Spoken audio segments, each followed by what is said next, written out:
내가 너 바하사와 내 집을 쓸어버려 내 집이 느밧의 아들 여로보암의 집같이 되게 하리니 바하사에게 속한 자가 성읍에서 죽은즉 개가 먹고 그에게 속한 자가 들에서 죽은즉 공중의 새가 먹으리라 하셨더라. 아멘. 우리는 지난주 초기 남유다의 왕들을 살펴보았습니다. 공과가 있었지만 부정적으로 그려졌던 남유다의 2대 왕 아비암을 살폈죠. 그리고 마찬가지로 공과가 있었지만 긍정적으로 그려졌던 남유다의 3대 왕 아사에 대해서 우리가 말씀을 살폈습니다. 아비암은 3년 남유다를 통치했고요. 그리고 아사는 41년 동안 남유다를 통치했습니다. 총 44년이 되는 것입니다. 이 무렵에 북이스라엘은 어떤 역사를 가졌는가? 이것이 오늘 우리가 살펴볼 내용입니다. 잠깐 복습을 해보자면 여러분 퀴즈 한번 내볼까요? 우리 어린이들 북이스라엘의 첫 번째 왕의 이름이 누구일까요? 왜 이럽니까? 우리 어린이들 북이스라엘의 첫 번째 왕 누구일까요? 몰라요? 아까 맞췄잖아. 왜 이래요? 왜 긴장하고 그래요? 여로보암. 알죠? 아는데 모르는 척 하는 거야? 늘 이렇게 겸손하게 자기를 자랑하지 아니하고 예배에 참여하는 것 같습니다. 여로보암이죠. 여로보암은 베델에 금송아지 제단을 만들었습니다. 그래서 베델에서 올라온 하나님의 사람이 이제 이 제단을 규탄하면서 때가 되면 요시아라 하는 왕에 의해서 이 제단이 무너지게 될 것이다. 그리고 이 제사장들의 뼈는 태워지게 될 것이다 라고 하는 것을 예언했죠. 이것이 성취된다고 하는 표징을 하나님께서 보여주셨는데 여로보암 왕의 손이 말라버렸고 그리고 그 제단은 무너져 버리고 말았습니다. 깨어져 버리고 그 사이로 재가 쏟아지게 되었죠. 그때 여로보암은 회개했습니까? 회개하지 않았습니다. 계속해서 우상을 숭배하고 하나님의 말씀을 떠나 있었습니다. 그래서 하나님은요 또 징계를 주십니다. 그 아들이 병들게 했죠. 여러분 기억나시죠? 작년 말에 우리가 이 말씀 살폈습니다. 그래서 여로보암의 아내가 변장을 하고 아히야라고 하는 선지자를 찾아갑니다. 그때 아히야 선지자가 이 여로보암의 아내에게 이 경고를 줘요. 오늘 본문과 똑같은 오늘 본문 읽었던 말씀은 바하사라는 왕에게 하나님이 주시는 경고의 말씀인데 똑같은 경고를 이 여로보암의 아내에게 줍니다. 여러분 한 페이지 넘기시면 앞으로 가보시면 열왕기상 14장 11절 12절이 있어요. 열왕기상 14장 11절 12절 제가 11절을 읽고 12절 다 같이 읽겠습니다. 여로보암에게 속한 자가 성읍에서 죽은 즉 개가 먹고 들에서 죽은 즉 공중의 새가 먹으리니 이는 여호와께서 말씀하셨음이니라 하셨나니 시작. 너는 일어나 내 집으로 가라. 내 발이 성읍에 들어갈 때에 그 아이가 죽을지니라. 아멘.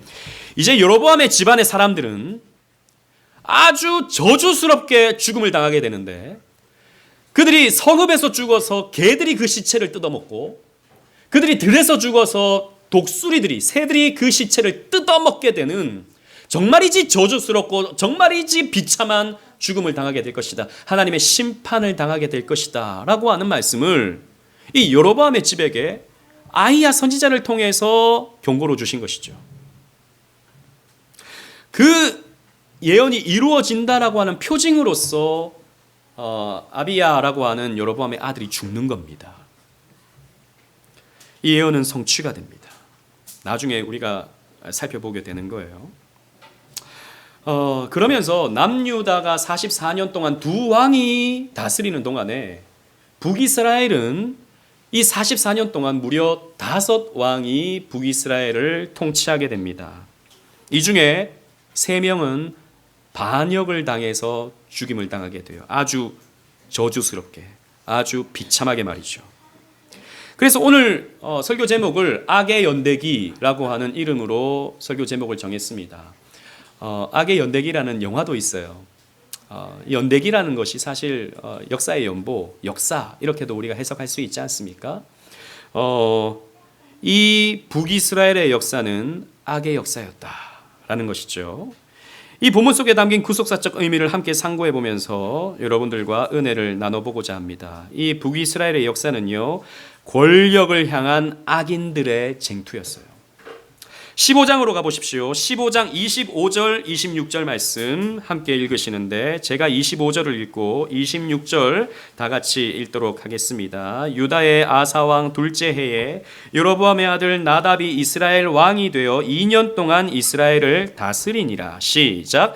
그가 여호와 보시기에 악을 행하되 그의 아버지의 길로 행하며 그가 이스라엘에게 범죄하게 한 그 죄 중에 행한지라. 아멘.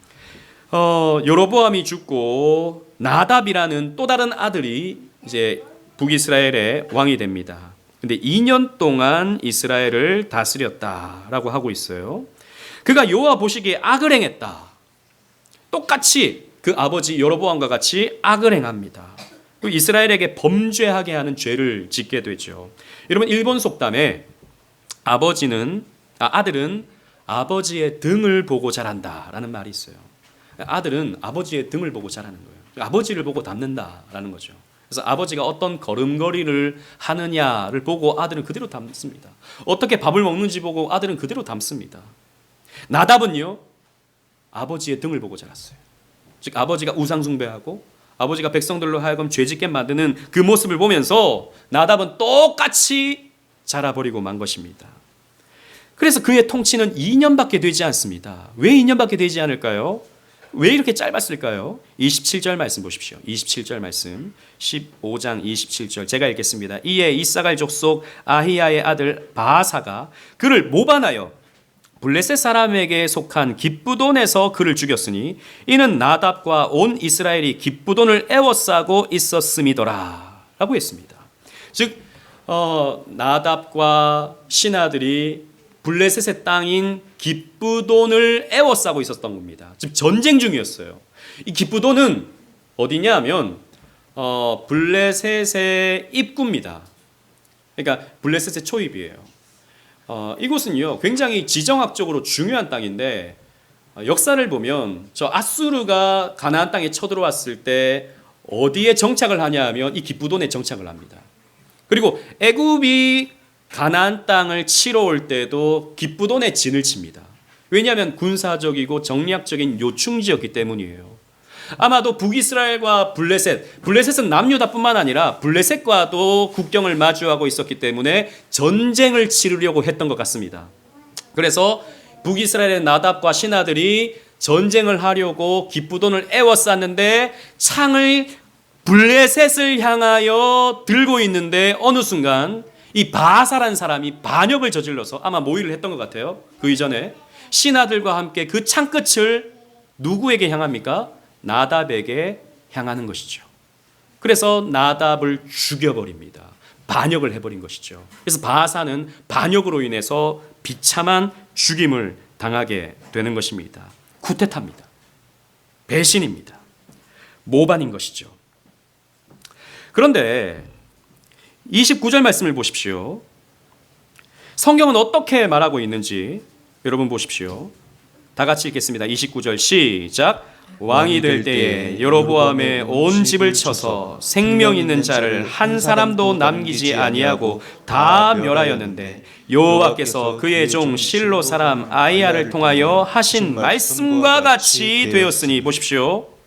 이 반역이 무서운 것은 그 이전의 왕과 혈육적 관계에 있었던 사람들을 다 죽여버리는 것이죠. 이건 여러분 고대 사회에서 흔하게 일어났던 장면이었습니다. 왜냐하면 왕의 혈육을 살려두게 되면 어떻게 됩니까? 나중에 또 다른 반역의 불씨가 되는 거지 않습니까?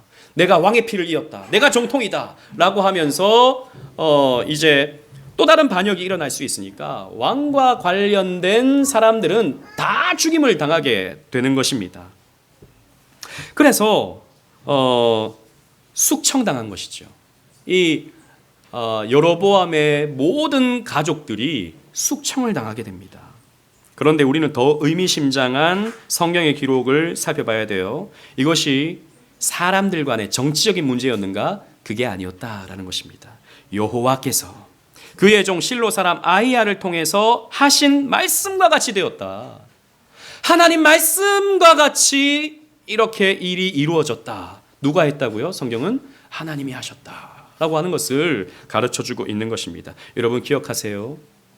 이 여로보암에게 주셨던 그 아히야 선지자의 경고, 이것이 지금 이렇게 성취가 되는 겁니다. 하나님의 말씀은 하나도 땅에 떨어지는 것이 없다라는 것이죠.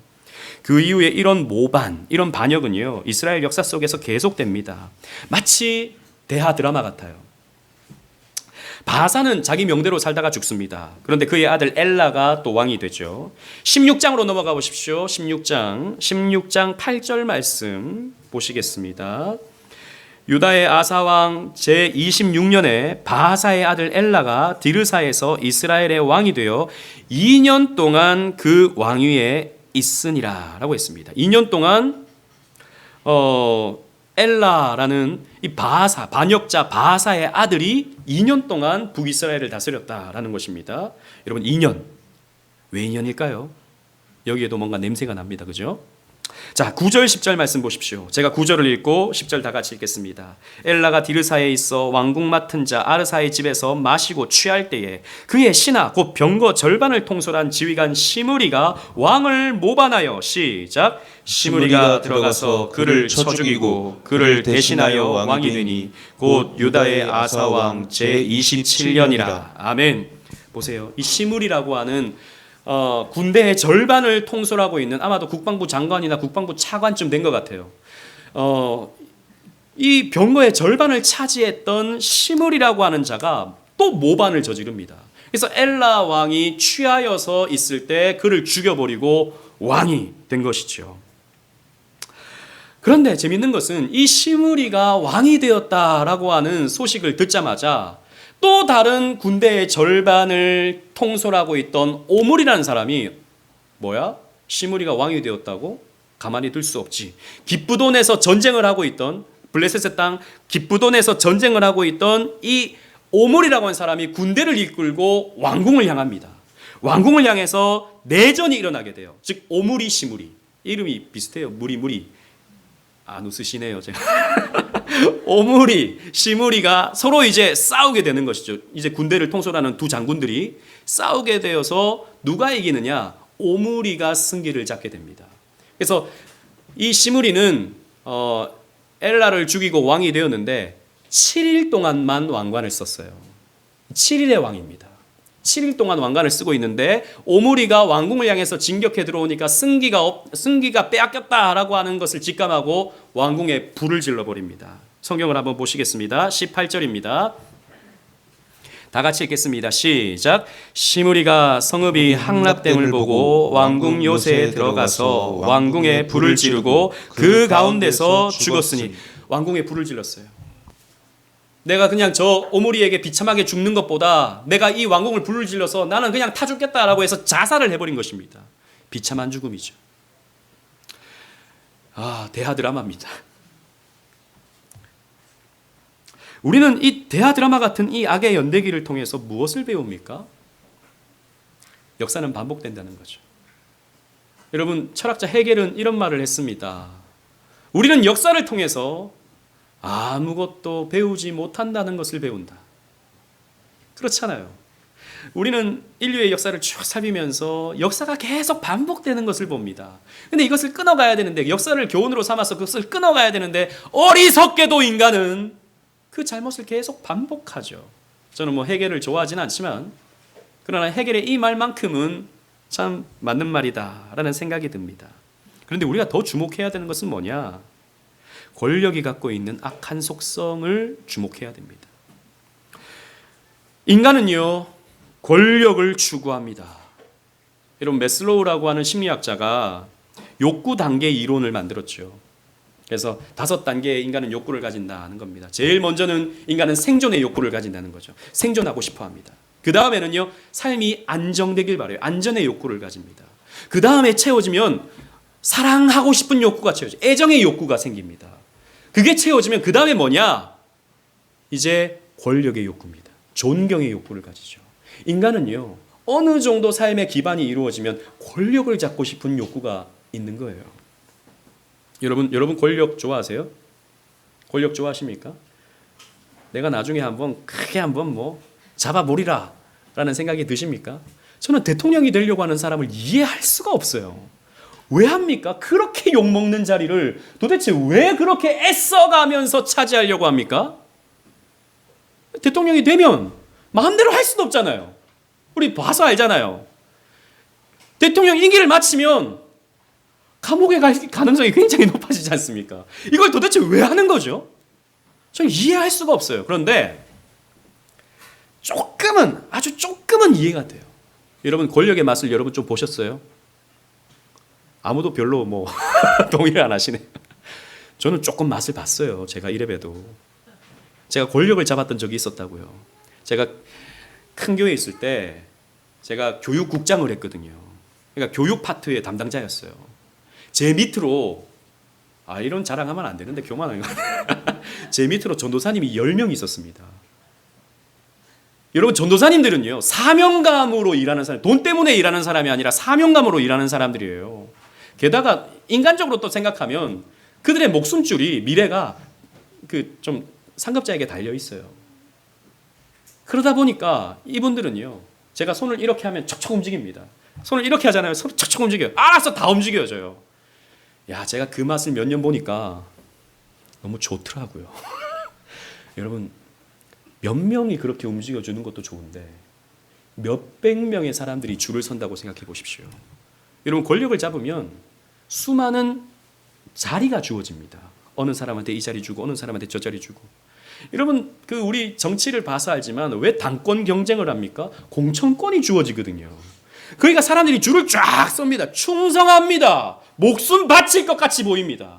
그걸 한번 여러분들이 안 해봐서 몰라요. 그걸 한번 해보면 놓칠 못합니다. 놓칠 못해요. 정권이라도 잡잖아요. 그러면 공기업에 비롯해서 줄 수 있는 자리가 수백 개입니다. 그러면 수천 명의 사람들이 줄을 서는 거예요. 충성하는 겁니다. 이게 권력이에요. 이 사람들이 권력을 한번 맛보면 놓칠 못하는 겁니다. 그 권력을 잡으려고 피를 흘리게 되어 있는 것이죠. 그래서 유명한 심리학자 맥클러런드는 좀 권력에 대해서 좋게 말합니다. 다른 사람을 통제하고 싶고 그들의 행위에 영향을 미치고 싶고 다른 사람을 위하여 책임지고 싶어하는 욕구다라고 하면서 이런 권력의 욕구를 가져야 사회가 발전한다. 서로가 서로 경쟁하게 되면서 사회가 발전할 수 있다고 긍정적인 이 권력의 욕구에 대한 긍정적인 설명을 하는 심리학자가 있습니다.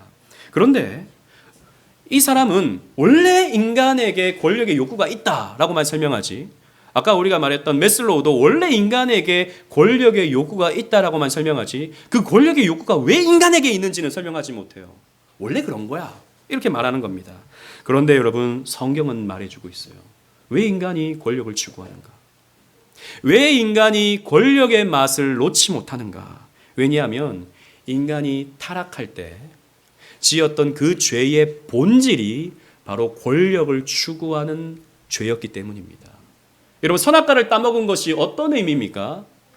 내가 하나님이 되겠다라고 하는 의미였죠. 내가 선악 판단의 주체자가 되겠다라고 하는 의미였습니다. 그래서 선악과를 따먹은 것은 하나님을 반역하고 하나님을 모반하여 밀어내고 그 자리에 내가 앉겠다라고 하는 것이 여러분 인간의 타락의 본질입니다. 그래서 인간의 죄는 뭐냐? 다른 사람 우위에 서고 싶어요. 인간의 죄의 본질은 뭐냐? 우위에 서서 내려다보고 싶어요. 내 말 한마디에 움직이는 것을 보고 싶어요. 이것이 우리의 본질입니다. 그래서 우리는요, 사람을 언제나 역사는 그랬습니다. 사람은 계층화시켜요.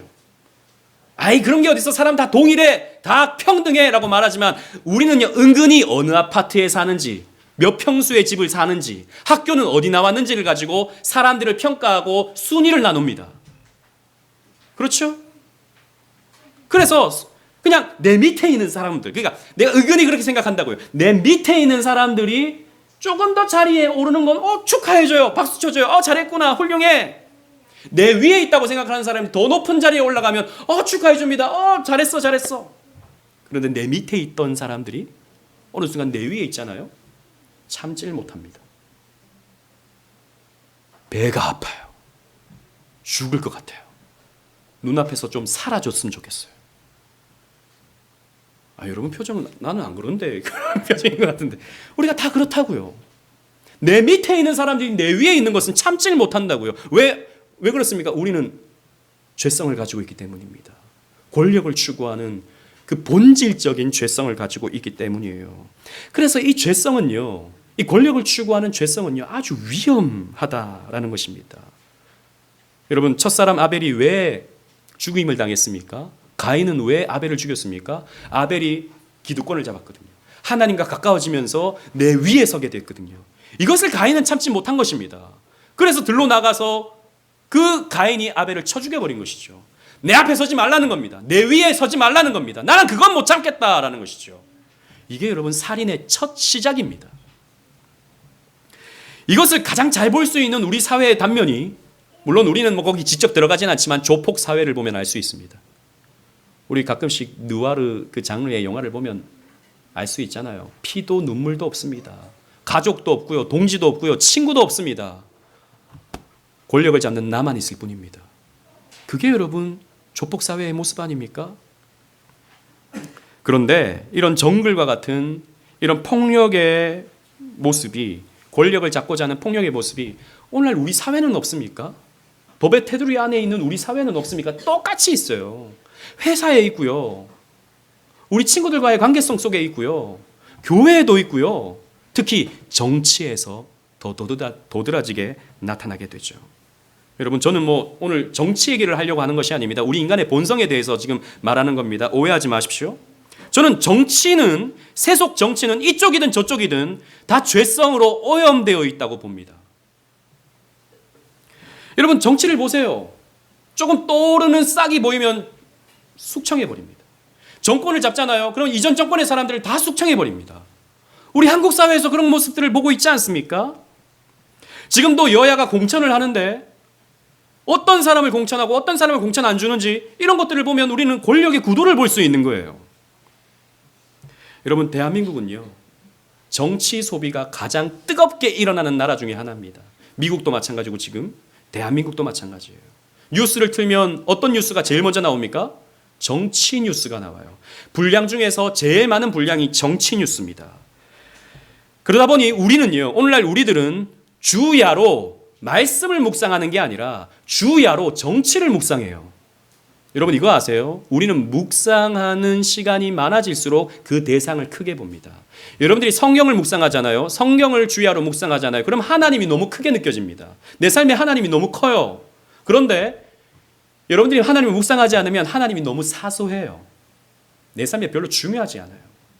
여러분들이 정치를 묵상하잖아요. 주야로 네이버 신문 그 올라오는 뉴스 기사, 정치 기사 이런 것들을 주야로 묵상하잖아요. 그럼 정치가 너무 중요해요. 누가 당선되느냐, 누가 낙선하느냐에 따라서 나라의 미래가 달려 있는 것 같아요. 내 삶의 미래가 달려 있는 것 같아요. 그래서 누가 당선되면 너무 좋아요. 누가 낙선하잖아요. 나라의 미래가 없어요. 이 나라에 살 수가 없어요. 이렇게 내버리고 마는 것입니다. 우리가 오늘날 정치를 지나치게 소비하는 겁니다. 근데 문제는 제가 오늘 말씀드리고 싶은 것은 오늘날 그리스도인들이 이 타락한 세속의 정치 노름에 함께 춤을 추고 있다는 거예요. 정치인들은요, 자신들의 정치적 기득권을 위해서 상대를 악마화합니다. 우리 그런 것들을 보고 있지 않습니까? 유튜브는 이런 것들을 더 확증 편향시키죠. 그래서 내 상대편에 있는, 내 어떤 진영 반대편에 있는 사람은요, 인간 말종입니다. 저는 그래서 이렇게 밖에 나가서 혹은 정치 얘기가 나와버리면 너무 불편해요, 저는. 내가 봤을 때 그렇게까지는 아닌데, 저 사람이. 그건 언론에서 만들어내고 유튜브에서 확장, 재생산, 음모, 이런 것들로 온갖 덮어놓은 것인데 그걸 기정사실화시켜서 거의 인간 말종으로 여기고, 그 사람 때문에 TV도 보고 싫고 그 사람 때문에 인터넷도 보기 싫은 사람들이 너무 우리 주변에 많아요. 믿는 사람들 중에 말입니다. 그래서 여러분, 그리스도인들이 어떤 사람에 대해서 저주하고 온갖 거짓말을 카톡에 실어 나르고 정치 집회를 주도하는 교회가 말이죠. 이런 것들이 오늘날 교회 안에서 일어나고 있다는 것입니다. 여러분, 이것이 무슨 일입니까? 권력을 향하는 인간 본성이 발현되는 현상입니다. 아니, 목사님, 저는 뭐 권력에 대해서 별로 관심은 없어요. 저는 제가 권력을 잡고 싶은 게 아니에요. 아니에요, 여러분. 여러분들이 지지하는 정치인을 통해서 여러분들이 갖고 싶은 권력을 대신 행사하고 싶은 겁니다. 그래서 사람들이 요즘 정치인들에게 자꾸 문자 보내잖아요. 자꾸 집회에 참여해서 으쌰으쌰 하잖아요. 저 사람을 이용해서 내가 권력을 차지하고 싶은 악한 본성이 있는 것입니다. 우리는요, 우리 그리스도인들은 이 세속 정치에 이런 악한 본성이 있다는 것을 직시할 줄 알아야 돼요. 그리고 어느 정도는 우리가 건강한 거리를 둘 수 있어야 된다는 것입니다. 저는 아테네의 교훈을 기억해야 된다고 생각해요. 여러분, 고대 아테네는 여러분 다 뭐 역사 시간에, 윤리 시간에 배우셨지만 처음에 직접 민주주의가 처음 시작한 곳이 아테네였습니다. 전 그 시민들이 투표에 참여해서 정책에도 전 시민들이 참여해서 이렇게 할까 저렇게 할까 했습니다. 결국에 어떻게 됐습니까? 중우 정치로 갑니다. 배가 산으로 갑니다. 여러분, 다수결이 늘 옳지 않아요. 예수님도 다수결에 의해서 십자가를 지신 것입니다. 그래서 어떻게 됩니까? 더 발전한 것이 민주대의 정치입니다. 투표에서 누군가를 세워서 저 사람이 정치하게 만드는 거예요.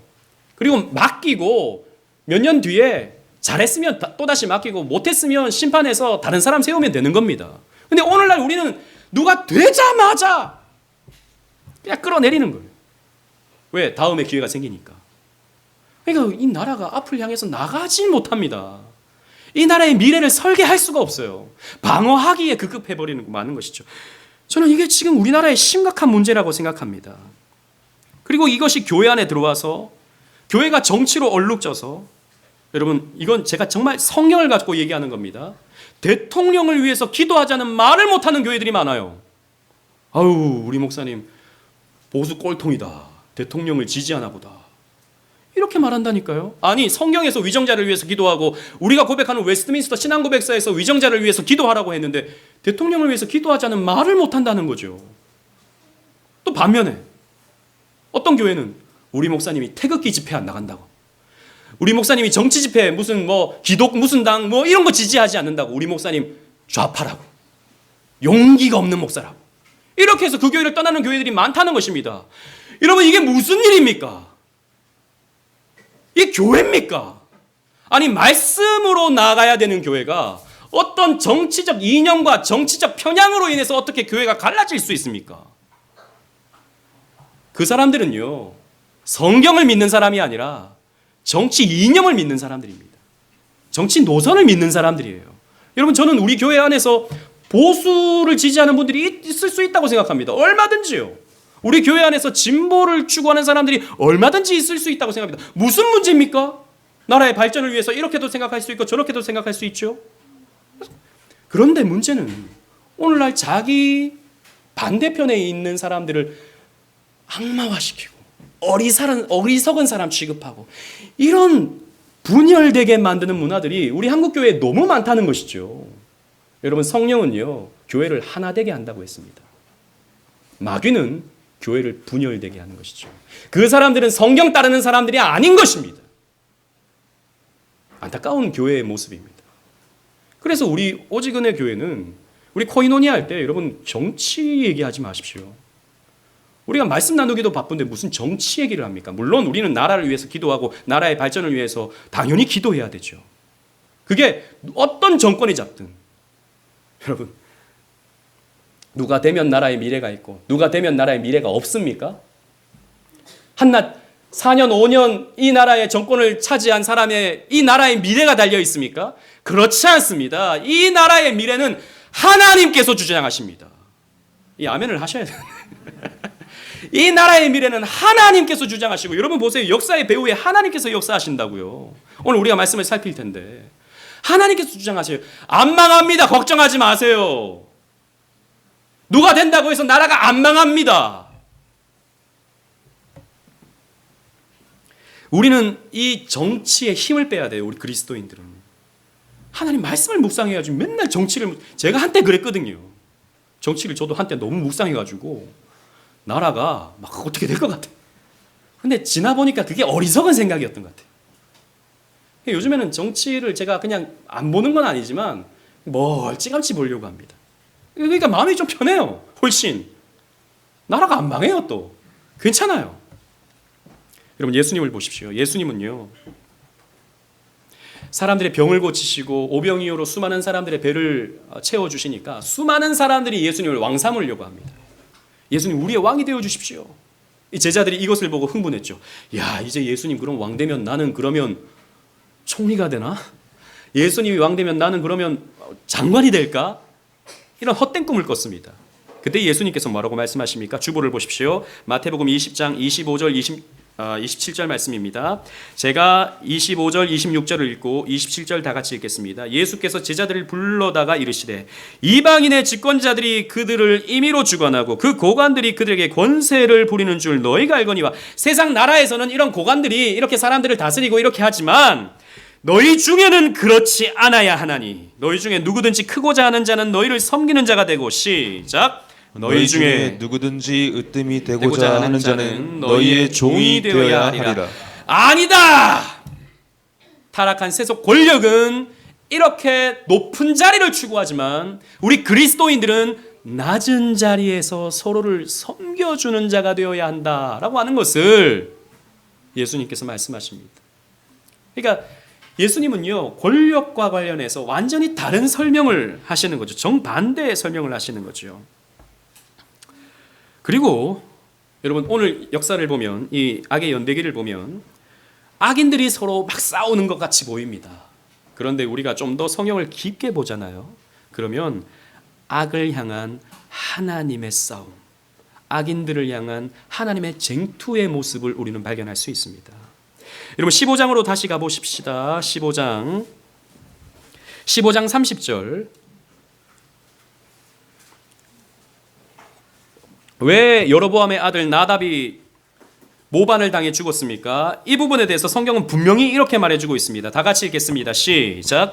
이는 여로보암이 범죄하고 또 이스라엘에게 범하게 한 죄로 말미암음이며 또 그가 이스라엘의 하나님 여호와를 노엽게 한 일 때문이었더라. 아멘. 보세요. 서로 권력 욕구 때문에 이런 일이 일어났다라고 성경은 말해주고 있지 않아요. 여로보암이 범죄했기 때문에, 그의 아들 또한 범죄에 이스라엘 백성들을 참여하게 만들었기 때문에 하나님을 노엽게 했다. 그래서 이들은 이런 비참한 최후를 맞이하게 되었다라고 성경은 말해주고 있는 것입니다. 또 마찬가지입니다. 엘라가 시므리에게 모반을 당하여 죽게 되었을 때도 16장 13절 말씀 보십시오. 제가 읽겠습니다. 이는 바하사의 모든 죄와 그의 아들 엘라의 죄 때문이라. 그들이 범죄하고 또 이스라엘에게 범죄하게 하여 그들의 헛된 것들로 이스라엘의 하나님 여호와를 노하시게 하였더라 라고 말씀하고 있어요. 그래서 엘라가 비참한 죽음을 당하는 것입니다. 또 시므리의 죽음도 마찬가지입니다. 19절 말씀 보십시오. 이는 그가 여호와 보시기에 악을 행하여 범죄하였기 때문이라. 그가 여로보암의 길로 행하며 그가 이스라엘에게 죄를 범하게 한 그 죄 중에 행하였더라 라고 말씀하고 있습니다. 기억하세요. 하나님은 악에 대하여 쟁투하는 하나님이십니다. 하나님은 악과 싸우시는 용사의 하나님, 싸우시는 하나님이시다라는 거죠. 여러분 출애굽기 17장 16절에 보면 이스라엘 백성들과 아말렉이 서로 싸웁니다. 그런데 하나님이 이렇게 말씀하세요. 다 같이 읽겠습니다. 주보를 보시고 우리 어린이들 한번 크게 한번 읽어보겠습니다. 주보를 보고 출애굽기 17장 16절 시작.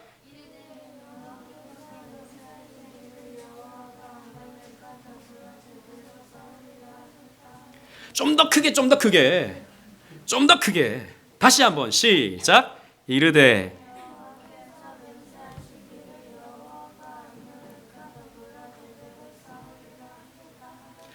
왜 이렇게 부끄러워?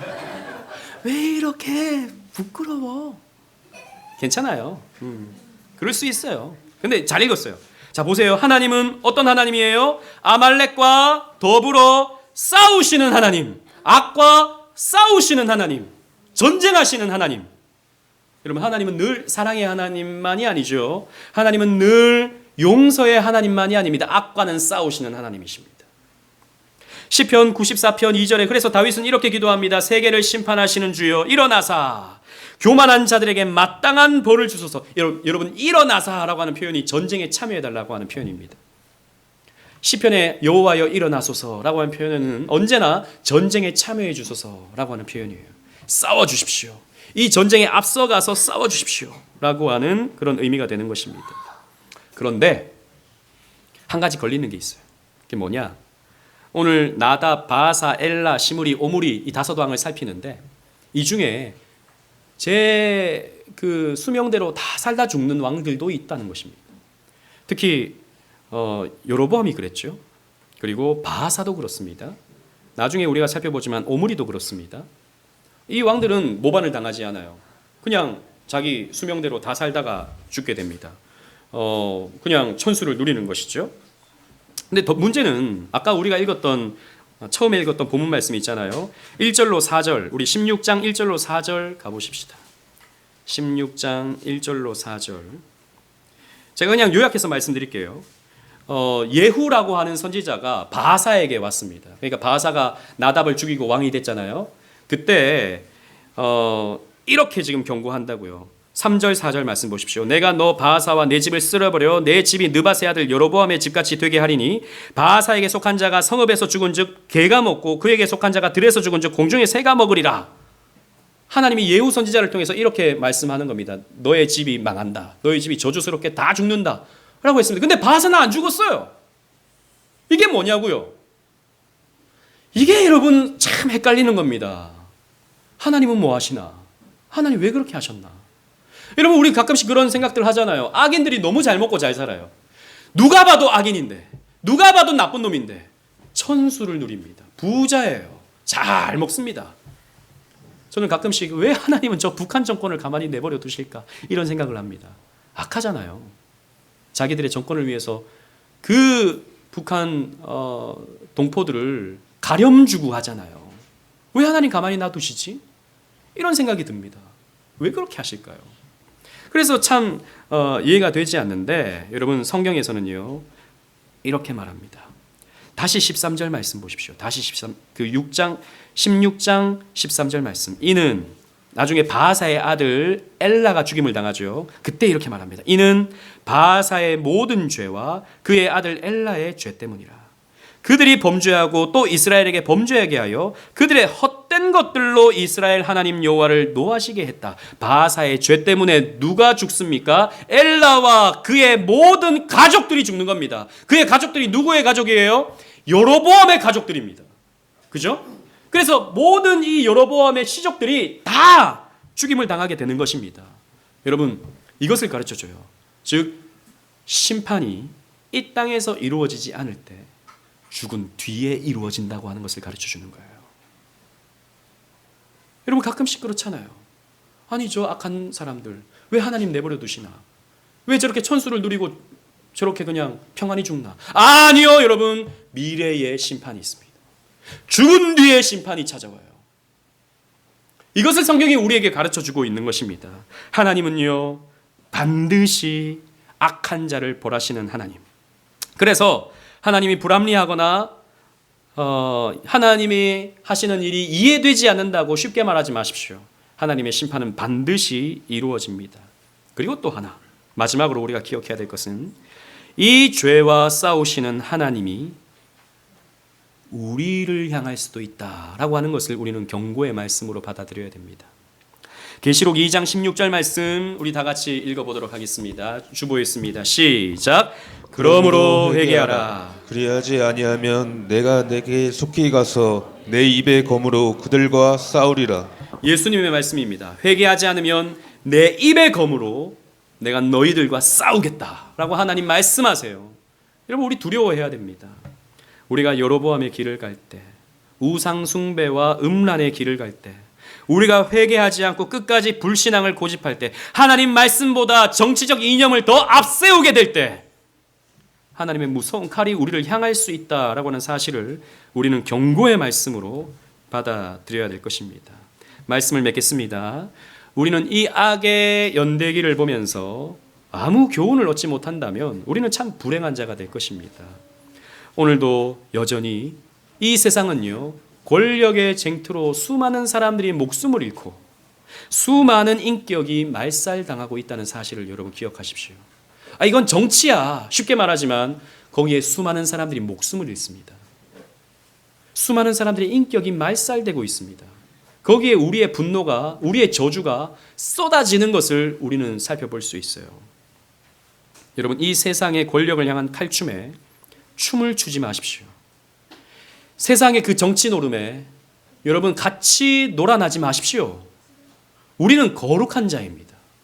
우리는 인형으로 살지 아니하고 말씀으로 사는 자라는 사실을 우리는 기억해야 됩니다. 그러면서 이 세상을 바라보며 또 우리 속에 있는 이런 권력을 탐하는 이런 죄성을 바라보며 애통해 하십시오.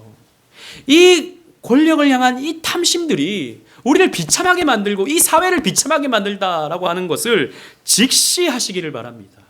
그리고 이 타락한 죄성과 하나님은 싸우신다는 것을 기억하면서 그로 인한 하나님의 무서운 심판이 있음을 상고하면서 날마다 회개하고 날마다 우리 스스로를 개혁해 나가는 저와 여러분들 되시기를 주님 이름으로 축원합니다. 아멘.